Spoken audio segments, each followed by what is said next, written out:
fear or play, but insistence, steady, urgent, as if it were knocking on the world and refusing to stop until someone answered. In the quiet Oregon town where mornings usually arrived softly, this bark cut through the mist and settled into the bones of anyone who heard it. Neighbors peeked through curtains. A porch light flicked on, then another. The dog, a mixed breed with a white blaze on his chest and intelligent amber eyes, stood rigid at the base of an old oak near the edge of the park, barking not at people, not at the sky, but at the tree itself. The oak had been there longer than anyone could remember. Children had learned to climb on its lower limbs, teenagers had carved initials into its bark, and older couples had walked past it with hands linked, trusting it to be part of the scenery that never changed. The tree leaned slightly, its trunk thick and gnarled, hollowed by time in places, but still alive. To most people, it was just a tree. To the dog, it was something else entirely. His name was Milo, and he belonged to a man named Thomas Reed, a quiet widower who lived alone in a small house 2 streets from the park. Milo had come into Thomas's life 2 years earlier, a shelter dog with a history no one fully understood. Thomas had adopted him on a day when the silence in his house had grown unbearable, when the echo of his own footsteps reminded him too much of what he had lost. Milo had filled that silence with warmth and routine, with morning walks and evening waits by the door. The dog was gentle, patient, and rarely barked. That was what made this moment so unsettling. Thomas stood a few steps behind Milo, leash loose in his hand, heart beating faster with each bark. "Easy, boy," he murmured, though he didn't pull Milo away.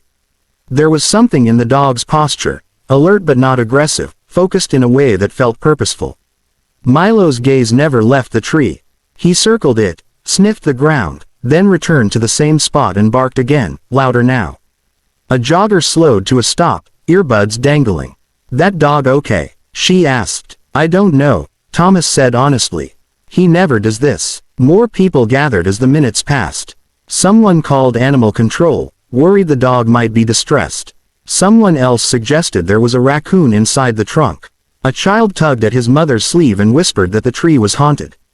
Milo ignored them all, barking until his voice grew hoarse, until the sound felt like a plea.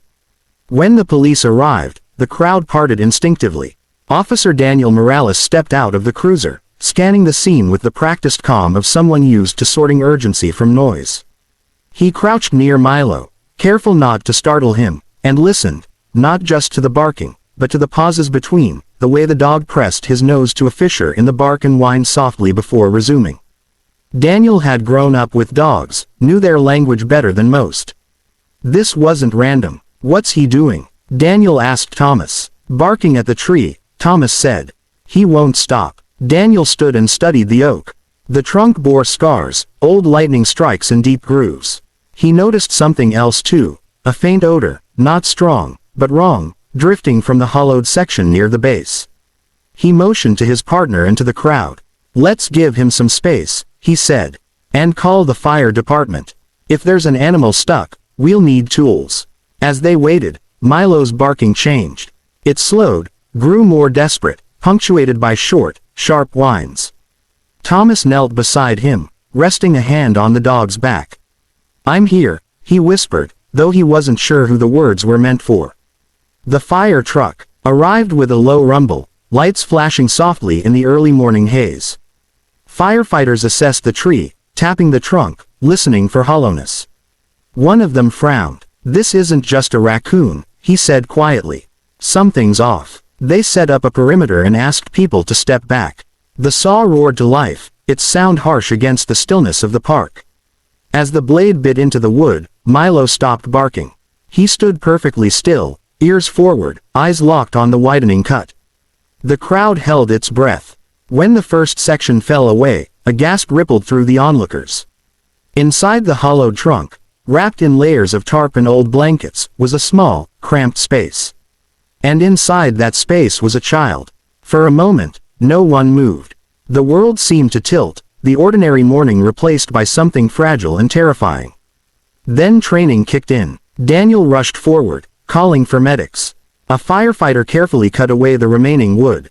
The child, a boy, no older than 6, was conscious but pale, his eyes wide with shock. He clutched a small toy car in one hand, his other hand trembling. "You're safe," Daniel said gently, his voice steady as he knelt. "You're safe now." The boy didn't speak at first. He looked past the adults, past the uniforms and the tools, and locked eyes with Milo.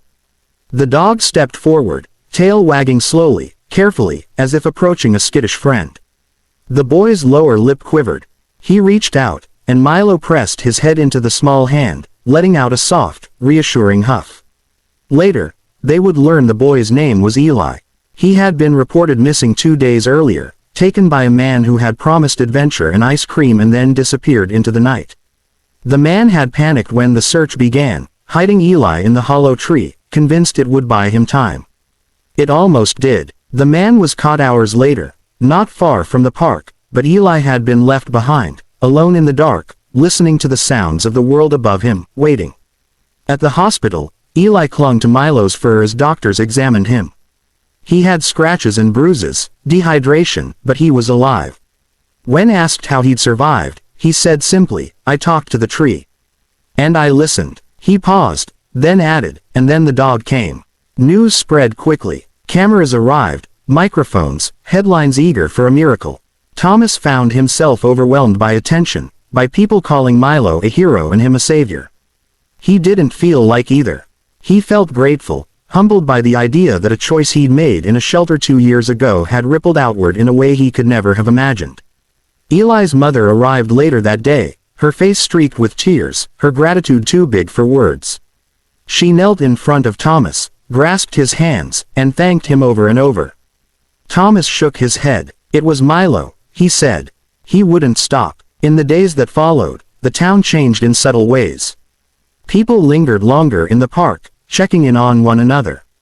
The oak tree was carefully removed, its place marked with a small plaque that read, "Here, a voice was heard.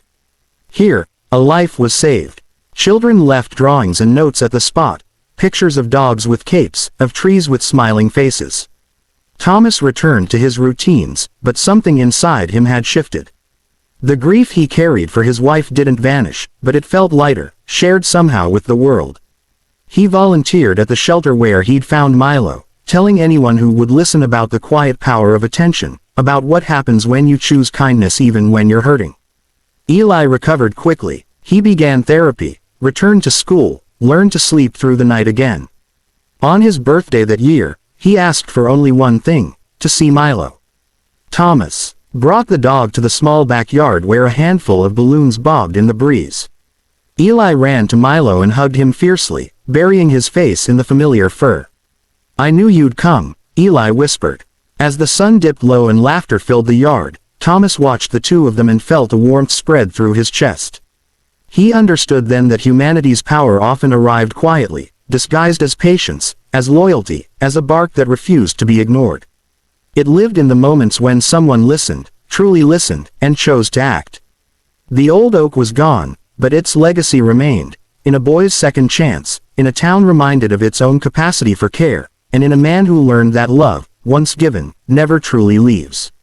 It echoes, it calls out, and sometimes, if you're lucky, it sounds like a dog barking at an old tree, asking the world to pay attention.